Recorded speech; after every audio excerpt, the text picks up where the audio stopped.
ustedes saben las reglas que siempre Saldívar nos repite una y otra vez, nada más que voy a recordar para algunas personas que agradablemente nos visitan hoy por primera vez.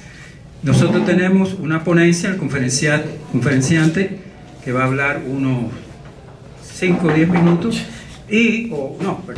usted va a hablar 20 o 30 minutos, lo que quiera. La presentación es breve.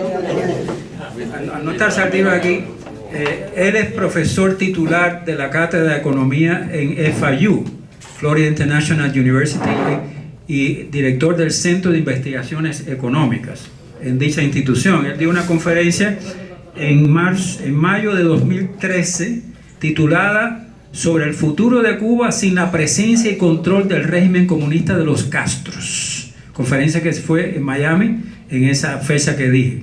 Entonces, vamos a hablar de ese tema hoy. Esta fecha tan significativa, mañana aniversario de la muerte de José Martí y el lunes 20 de mayo, aniversario de nuestra República de Independencia Cubana, que tenemos que recordar siempre. De manera que con ustedes, el doctor Jorge Salazar Carrillo.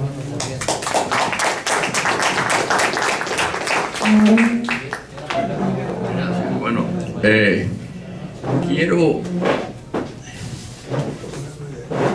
comenzar haciendo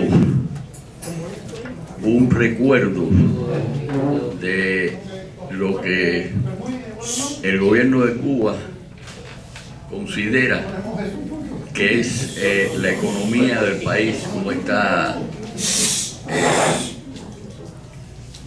funcionando, qué es lo que está sucediendo.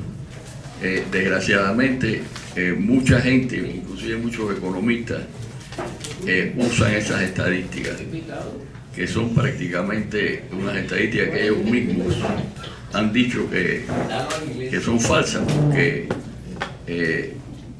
muchas veces hay anuncios que dicen en Cuba: no vamos a dejar saber cuáles son las estadísticas cubanas, no vamos a dejárselas saber al enemigo, a los imperialistas. Así que yo no sé cómo alguna gente todavía considera que algunas de esas estadísticas pueden ser creíbles, se les puede dar algún tipo de importancia.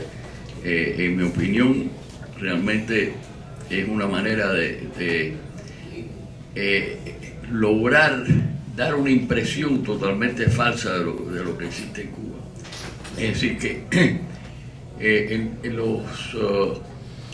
los economistas macroeconómicos, como yo doy una clase que doy de macroeconomía aplicada en Florida International University, tienen una idea muy clara de lo que es el aumento en el producto y el aumento en el ingreso. Tiene que ser un aumento neto, es decir, que hay que restarle todo lo que es el uso de capital, la pérdida de recursos, todo lo que puedan ser factores negativos tienen que ser restados de esos estimados de Producto Interno Bruto, de los estimados que le llamamos el Gross Domestic Product. Y yo hasta ahora no he encontrado ningún economista que diga lo que voy a decir yo hoy. Y es que cuando uno resta todo lo que se ha perdido en Cuba en términos de viviendas, casas, edificios centrales, recuérdense que había 169 centrales en Cuba en el año 1991. Ahora están funcionando 30 o 40. Todos otros centrales hay que restarlo del Producto Interno Bruto, lo que le llaman aquí el Gross Domestic Product. Si cuando uno va al Net Domestic Product, el Producto Interno Bruto, lo de Cuba es todo negativo, es decir, en una forma extraordinaria. Y yo, como enseño ese curso, no dejo de puntualizar ese punto extraordinario de que hay que restar todo el capital perdido. Y ustedes saben que todos los días se pierde algo en Cuba, aparte de ese capital. Es decir, que en realidad el país no ha ido hacia adelante, sino hacia atrás. Pero descaradamente ellos en sus estadísticas dicen todo lo contrario. Y uno ve todos los economistas que están relacionados con la cosa cubana, están haciendo investigaciones y no se refieren para nada a eso, pero en lo absoluto eso no existe. Es decir, que todo el Producto Interno Bruto, al cual hay que restarle todo lo que se pierda en capital de todo tipo dentro de la isla de Cuba. Otra cosa que es muy importante, que estas son cosas que por cierto, las estoy diciendo yo por primera vez, nadie las ha dicho hasta ahora, y me llama la atención que tantos economistas que hay ahí. Yo cuando estuve en Washington, estaba en Brookings Institution, era profesor de Georgetown, fui el que tuvo la idea de crear la Asociación de Estudios Económicos de Cuba, el ACE, que yo siempre un poco me río de ello, le digo, ACE lavando y yo descansando. Pero no lavan, lo que hacen es realmente dar una idea totalmente falsa de lo que está pasando en Cuba. Como yo tengo que, cuando una de las materias que tengo que dar ahí, le dedico 1 o 2 clases, es a la estimación del Producto Interno Bruto en los Estados Unidos, en otros países, etcétera, etcétera, lo que es la diferencia entre el Producto Interno Bruto, que no toma en consideración la depreciación y amortización, y el Producto Interno Neto, y esa gran diferencia en cuanto a Cuba. Tengo que decir estas cosas, y es muy triste porque realmente uno se da cuenta de la verdadera pobreza que ha sido el tipo de crecimiento económico de Cuba. Ha sido negativo, o sea, hacia atrás y no hacia adelante. Entonces hay otra cosa muy importante que ellos no consideran, que tienes que considerarlo cuando llegas a un estimado, nuevamente, de Producto Interno Neto, lo que el gobierno le saca al consumidor, a todos los habitantes, en términos de los impuestos. Y cuando tú te das cuenta que los impuestos en Cuba son prácticamente todo menos, bueno, todo lo que pudiera ganar una persona, menos en estos instantes lo que están a $28 al mes. Ese es lo que la gente está recibiendo en Cuba, los que tienen la mejor suerte, los retirados de 8 a $10 al mes. Entonces el resto se queda el gobierno con él. Eso hay que restarlo también para llegar al Producto Interno Neto. Así que todas estas estadísticas son mendaces, y una de las cosas que me tocó hacer hace muchísimos años es estar envuelto en la creación de un nuevo tipo de estimación internacional, que es el producto, las paridades de poder adquisitivo. Estuve metido en eso con el Wharton School de la Universidad de Pensilvania y Yale University. Hicimos todos los estimados, que es lo que se presenta a las Naciones Unidas ahora. Si uno considera lo que le resta al país después de tomar en consideración la depreciación y tomar en consideración lo que el gobierno le quita al pueblo para quedarse con él. En la Unión Soviética, por eso el sistema era diferente. Te daban todo el dinero, pero no había con qué comprar el dinero. Uno iba a la famosa tienda central de Moscú, el GOM, y veía unas filas que eran enormes. Que yo siempre decía, es muy interesante, la fila de las mujeres es más grande que la de los hombres, porque las mujeres necesitan más cosas que los hombres. Entonces, lo de Cuba no es diferente. Lo de Cuba, desde el principio le quitan toda la plata. Y además, yo he estado en los municipios, que veo que está mi querido amigo Chucho Permuy, y en los municipios he hecho algunas de estas cosas que no quiero repetir. En los municipios hablé de lo que es el escándalo del envío de todo tipo de remesas, servicios, bienes, con decirle que los uniformes chinos los llevan aquí, no a Cuba, de las escuelas, vienen a venderse en todas estas tiendas que son las que mandan a través, bueno, las personas las compran y los llevan a Cuba. Los uniformes de Cuba se venden en Miami, los uniformes escolares de Cuba. Es cosa inconcebible. Pero esa es la economía cachecambiada que hay en Cuba, que es una economía pobre. yo no lo voy a decir porque me parece un poco triste decirlo, pero voy a decir, pues, mi gran mentor, hermano, amigo, profesor desde Villanueva en Cuba, cuando yo empezaba a estudiar, estudiaba Derecho en la Universidad de La Habana y Economía en Villanueva, cuando empezó en 1950, Antonio Jorge, él decía que lo que está pasando en Cuba es la haitianización de Cuba. Y fíjense, en estos momentos la población cubana es prácticamente más del 60% es negra o mulata.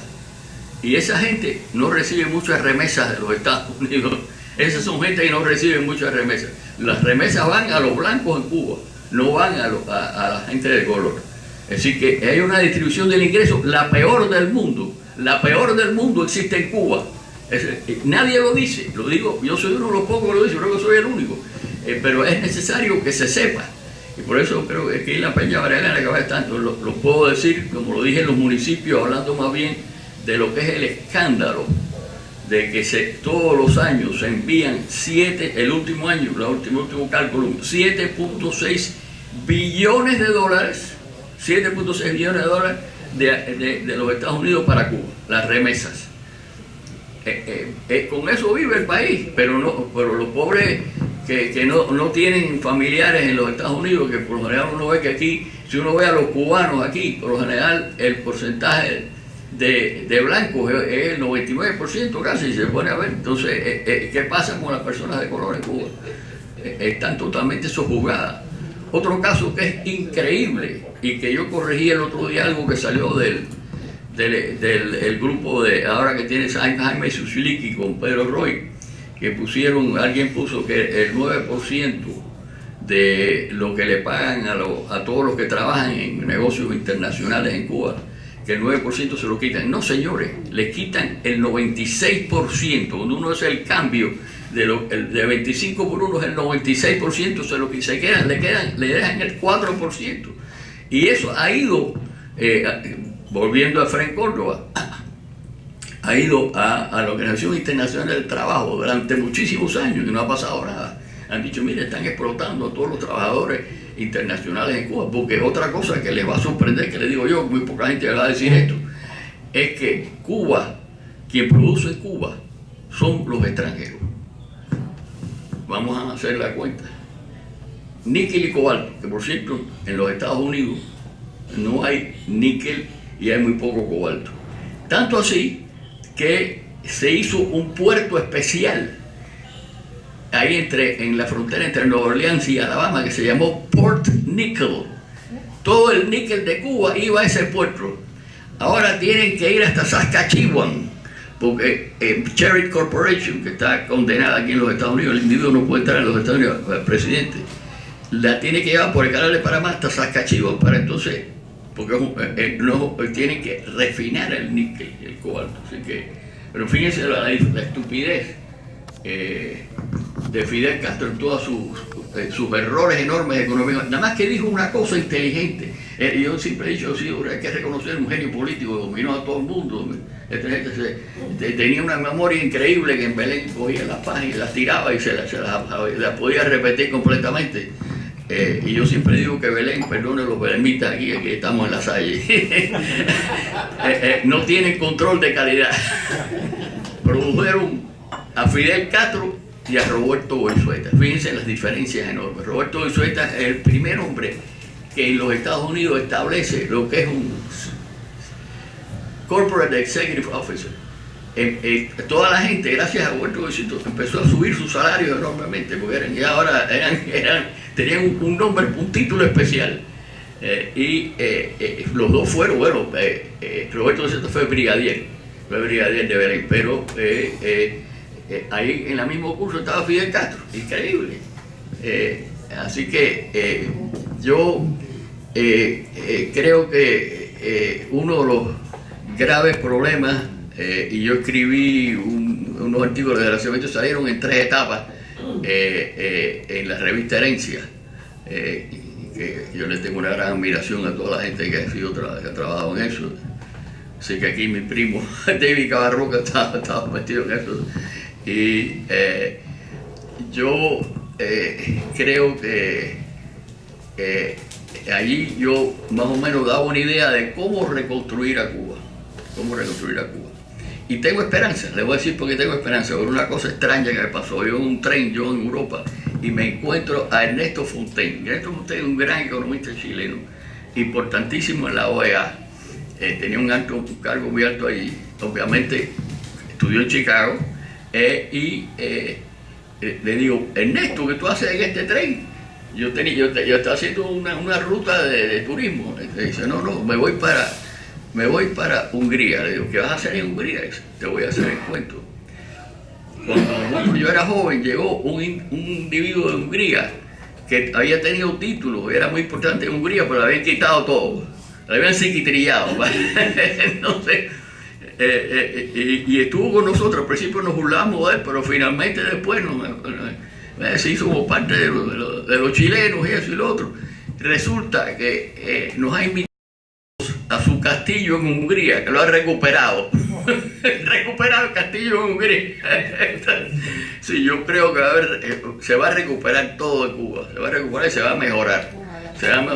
Yo tengo una gran fe que eventualmente este episodio, que es prácticamente el infierno lo hemos tenido, creo que se va a convertir en algún momento en un paraíso. Tengo esa fe. Y con eso dejo, porque me dijeron que eran 5 o 10 minutos y ya me pasaba el doble. Espero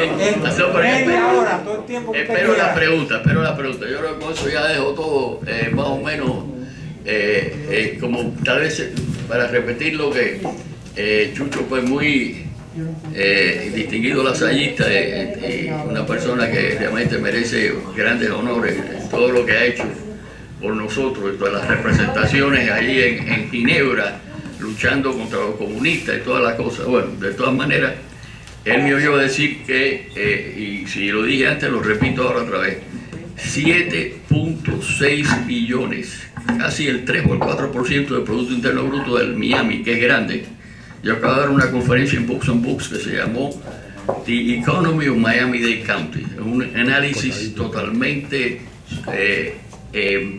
con la forma más sofisticada que tienen los economistas matemáticos de hacer una toma de impresión de lo que es la economía de Miami-Dade. Y es increíble que prácticamente el 3 o el 4% de la economía de Miami-Dade se va para Cuba todos los meses. Ese porcentaje tan alto para todos los meses, y de eso vive todo el mundo en Cuba, pero obviamente yo creo que están todos completamente vacunados por una decisión que se tomó en Cuba y que es histórica. En julio de 1962 se establece la libreta de racionamiento.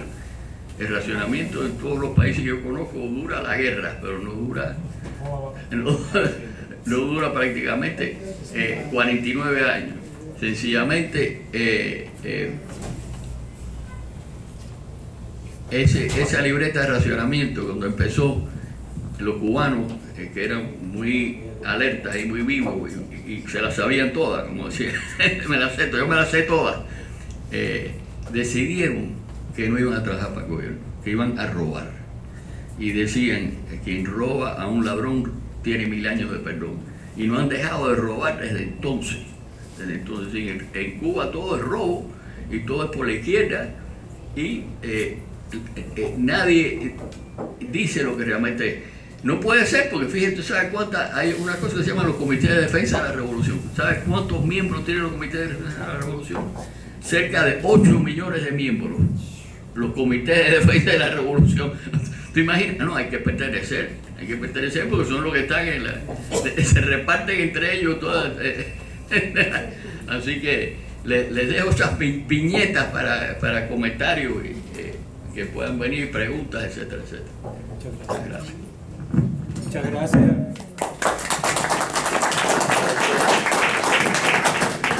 Bueno, me imagino que... Simplemente quería anunciarles que el doctor Salazar Carrillo ha traído 3 libros aquí. Me imagino, este es de Ediciones Universal, ensayos de política económica Cuba, América Latina y Estados Unidos, el petróleo como sector clave en el desarrollo de la economía de Venezuela, de su autoría también.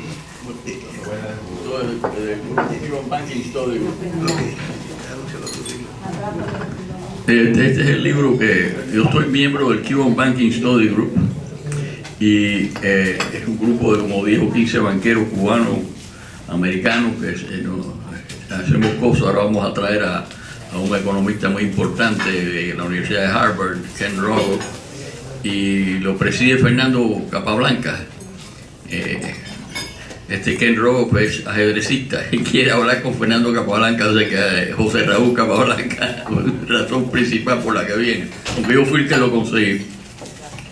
Y en realidad, una de las cosas más interesantes, esto es un libro viejo ya, del 95, Cuba, Past, Present and Future of its Banking and Financial System.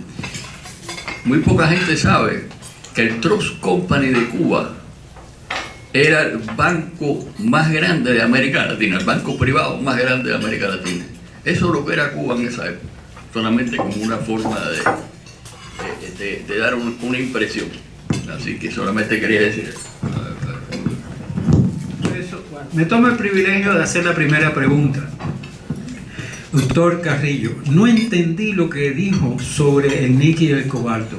La razón es esta: yo estudié becado por la Universidad Católica de Villanueva con una beca de la Moa Bay Mining Company, que está allá en Nuevitas, y estaba dedicado a esa minería del níquel y del cobalto.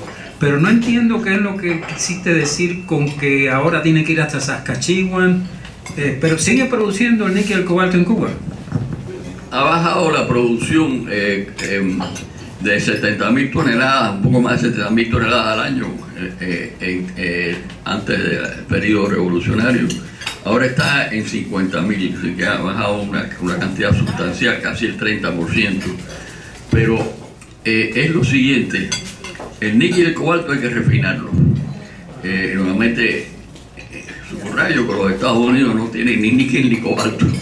Es decir, que es increíble. El mercado de los Estados Unidos todo estaba para el níquel y el cobalto cubano, que era en ese momento el cuarto más grande del mundo. Entonces, como hay que refinarlo, la refinería que había en Port Nickel, de la cual sufría todos los Estados Unidos, que era un camino probablemente de menos de un día, de Moa hasta allá, hasta Nueva Orleans y Alabama, en la frontera. Ahora tienen que sacar ese cobalto y el níquel y el cobalto y llevarlo a través del canal de Panamá hasta la provincia de Saskatchewan en Canadá. Imagínense lo que es el costo solamente de trasiego.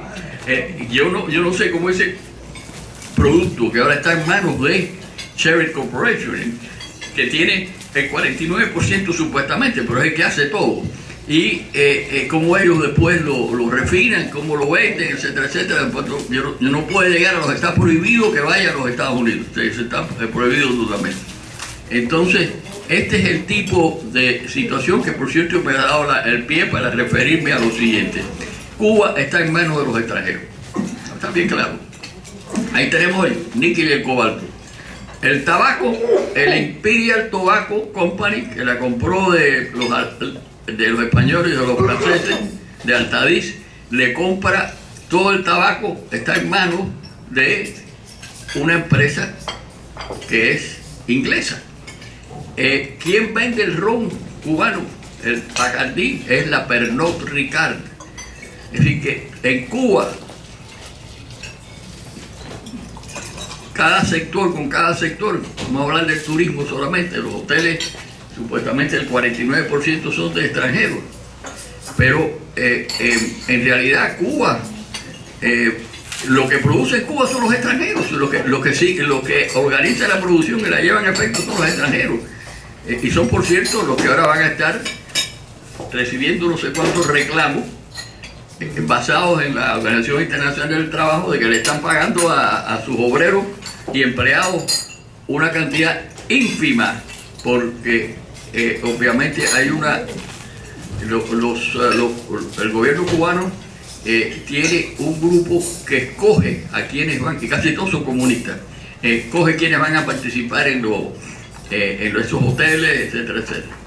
Y a esas personas pues después les dice, mira, nada más que les vamos a pasar a pagar el 4%. La compañía, la Meliá y la Barceló y todas le pagan en dólares al gobierno cubano. El gobierno cubano se queda con los dólares y lo que le da es una cantidad ínfima. Y eso se ha llevado a la Organización Internacional del Trabajo, donde estuvo muchos años mi antiguo profesor de Derecho, Efraín Córdoba, y es un escándalo. Pero eso es lo que está, es la verdad. Mundo de mi libro. ¿Alguien tiene alguna pregunta? En Cuba ha vuelto el cólera, que se había exterminado a finales de los años 1870. Realmente las condiciones son paupérrimas y en realidad todo eso se esconde a base de dar la impresión de que ellos pueden ser factótumos en otros países como Venezuela. Estamos viendo eso ahora en estos instantes. Pero yo creo que obviamente lo que está sucediendo en Cuba es que el gobierno ya no puede de ninguna manera seguir manteniendo al régimen con la ayuda de la producción extranjera, que es la que funciona en Cuba. Y yo creo que obviamente ya han dicho que mendazmente, porque eso estaba ocurriendo antes, que ya el Producto Interno Bruto iba a ir a una serie de estimados negativos. En este año ya esperan que no haya crecimiento en Cuba, pero como les he dicho, les dije al principio, eso todo es una afirmación falaz, porque si uno le resta todo lo que es el uso de capital en Cuba, se lo resta de la inversión, lo que queda es inversión altamente negativa. Y si le resta lo que el gobierno le quita a los trabajadores, se queda uno con un producto nacional neto mucho más pequeño de lo que ellos tratan de establecer en los niveles internacionales. Referirme nuevamente a esas paridades de poder adquisitivo que yo estuve envuelto. Mi mujer me acompañaba por todos los países, hacíamos estimados de cuánto costaban una serie de bienes en cada uno de los países de América Latina, los comparábamos entre sí, etcétera, etcétera. Ella decía que los economistas no sabían para nada cuál era la calidad y los precios de los productos, etcétera, y nos criticaban. Pero lo que se mostró es que las estadísticas serias de las Naciones Unidas actualmente tienen un asterisco con respecto a Cuba. Cuba no es parte, no ha sido nunca considerada parte de esos estudios de paridad de poder adquisitivo, pues no se considera, y yo estoy muy cercano a todos los que crearon eso, y yo participé en eso, todos esos estimados de paridad de poder adquisitivo que uno los tiene ahora en las Naciones Unidas, en el Banco Mundial, en el Fondo Monetario, sencillamente no consideran a Cuba, no consideran que las estadísticas de Cuba, la situación de Cuba es suficiente, veraz, como para ellos hacer un estimado de Cuba y compararlo con el resto. El único país que no tiene estadística considerada seria en estas comparaciones internacionales es Cuba. Fíjense hasta dónde hemos llegado.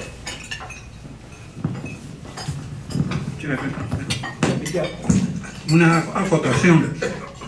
Yo en una conferencia una vez donde tuve que poner una tabla de los ingresos anuales, de los salarios anuales de las personas.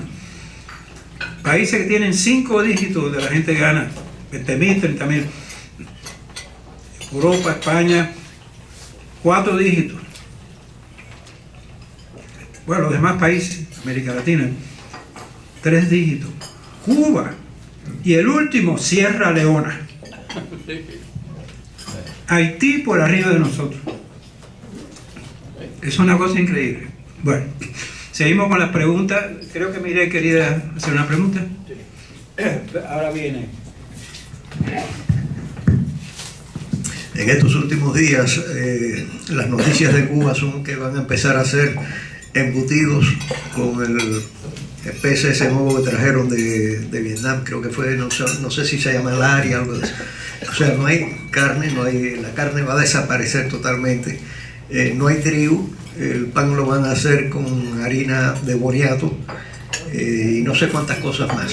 Vaya, son barbaridades que están llevando a la población a un punto tal de desesperación que no sé hasta dónde van a llegar, y esa precisamente es la pregunta. Ahorita van a comer fango cocinado porque no hay nada. ¿Hasta dónde puede parar eso? La economía puede decaer tanto, ¿hasta qué punto puede decaer la economía en Cuba? Bueno, lo que nos da una impresión de cuánto ha decaído la economía en Cuba es lo que existe por la izquierda en Cuba, por el robo en Cuba. Todo en Cuba es depender de una libreta cuyas máximas son: hay pero no te toca, te toca pero no hay, o ni hay ni te toca. Así que esa es la libreta de racionamiento en Cuba. Entonces la gente, todo se hace por la izquierda, todo es esto que le llaman ellos estos grupos pequeños, ahora lo disminuyeron a unos 150, 140, 150. En realidad lo que ellos estiman que puede haber la pequeñísima, la mínima empresa, porque no es otra cosa que la mínima empresa. En ningún otro lugar se le llama diferente a lo que está llamando Cuba, ¿no? Sencillamente no existe la posibilidad de subsistir en Cuba sin el robo y sin la coerción y sin los acuerdos que tienen entre los que toman las decisiones en las empresas y los que trabajan. Uno sabe que en Cuba, por ejemplo, uno le dice: si me das un empleo, te doy todo lo que tú me vas a pagar para si me permites robar. Eso es la cuestión, es entrar en un empleo para robar y después vender por la izquierda. Y uno sabe, por ejemplo, que una de las cosas que más escasea en Cuba es la gasolina. Si la gasolina está a 1.87 el galón en Cuba, es más barata que los Estados Unidos por la izquierda. Si uno lo compra en las gasolineras del Estado, le cobran casi $6 el galón. Así que se roban todo está. Y eso viene del año 62, 63. El ladrón que roba otro ladrón tiene 1000 años de perdón. Espérame, tío. Marta María estaba primero, Gómez Cortés. No me hace falta el micrófono. Tengo dos preguntas. Una es, ¿en qué se basa usted para decir que las cosas van a mejorar? Número uno. Y número dos, vamos a suponer en el caso que pudiéramos recuperar nuestros bienes. Mi hermana mayor, la que vive en Tampa, tiene el título de nuestra casa, que está en el Billmore, el reparto Siboney. Entonces, esa casa nuestra se ha convertido ahora en una ferretería tipo Home Depot. ¿Cómo podría una persona recuperar la casa que está bajo esa gente?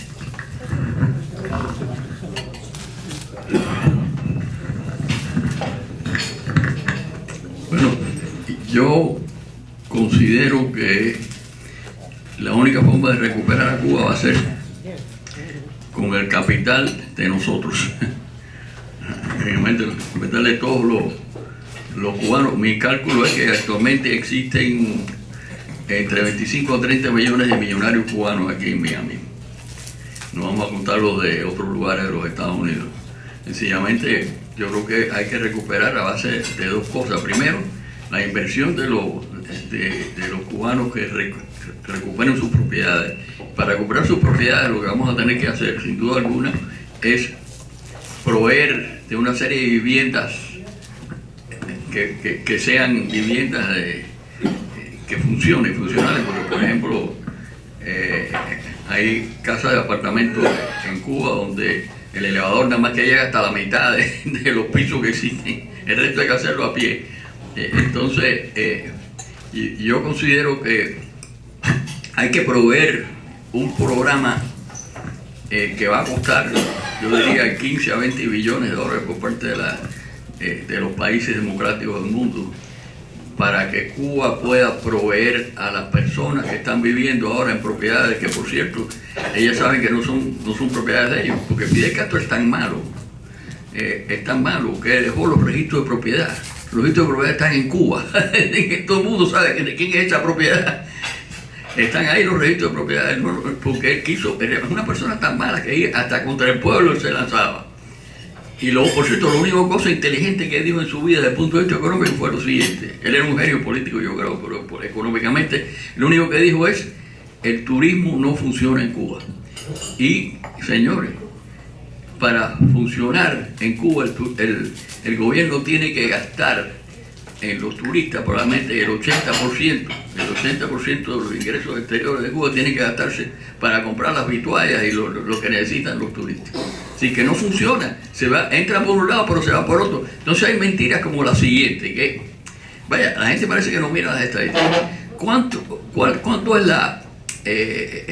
por cierto, Miami, yo lo acabo de decir hace unos días, tiene un Producto Interno Bruto más grande que el que todos los países de América Latina, con excepción de México y Brasil? Ese es el Producto Interno Bruto de Miami.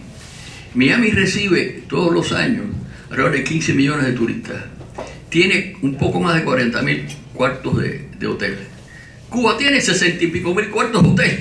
¿Cómo es posible? Nada más que recibe escasamente 3 y pico millones de turistas. ¿Te das cuenta que todo es una mentira? Así que es obvio, tú nada más que tienes que hacer los cálculos. ¿Cómo es posible que haya tantos cuartos de hotel cuando hay tan poco turismo? Así que yo creo que hay que buscar la forma de que las personas que estén viviendo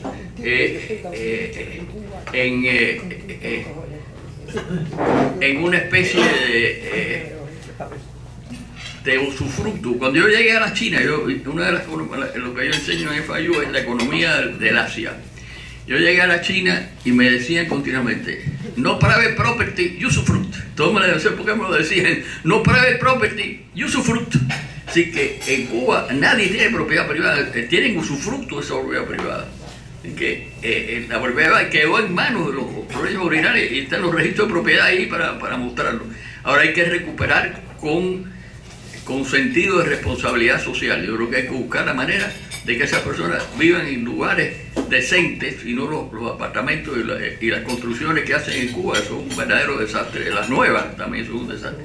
Entonces yo creo que esa es la manera de comenzar a recuperar a Cuba y entonces privatizar esas empresas, que fue la solución en todos los países del este de Europa. Privatizaron todo. Hasta en algunas partes de la Unión Soviética privatizaron y la economía empezaron a despegar. En vez de ir como el cangrejo para atrás, empezaron a ir hacia adelante como el resto de los animales.